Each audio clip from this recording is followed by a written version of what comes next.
Adanya kasus BBM Pertamax oplosan menimbulkan kekhawatiran masyarakat, sehingga pengelola SPBU Jakabaring memastikan Pertamax yang masuk ke SPBU sesuai dengan standar dan kualitas.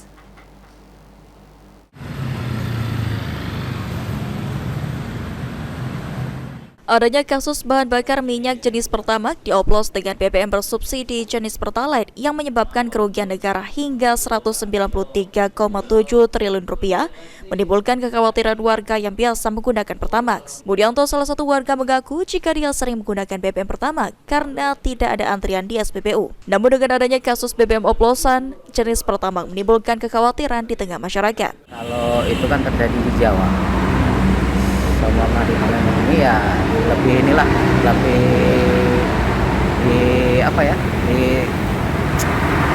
tertibkan lagi lah cak mano di SPBU gitu kan, biar kita nggak kena seperti yang sudah terjadi gitu.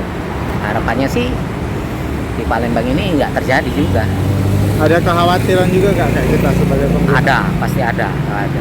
Link kita Pertalite daripada Pertamax kayak gini. Sementara itu, Epriansyah, pengawas SPBU Jakabaring, mengatakan jika setiap BBM yang masuk ke SPBU, khususnya BBM jenis Pertamax, selalu dilakukan pengecekan dengan pemeriksaan kualitas BBM sesuai dengan standar dan spesifikasi yang ditetapkan pemerintah, yakni ROM 92. Kita di sini setiap BBM masuk dari depot Pertamina langsung, kita melakukan pengecekan langsung.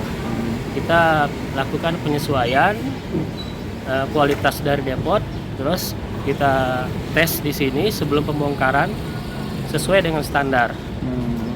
Jadi kalau misalnya BBM tersebut tidak sesuai kualitasnya, bisa kita tolak, kita lapor ke Dispek langsung. Menurut Epriansyah, hingga saat ini belum ada pengaduan dan keluhan dari pengguna BBM jenis Pertamax. Selain itu, dengan adanya kasus BBM Pertamax oplosan belum mempengaruhi pengisian BBM Pertamax di SPBU Jakabaring. Eki Saputra, PAL TV.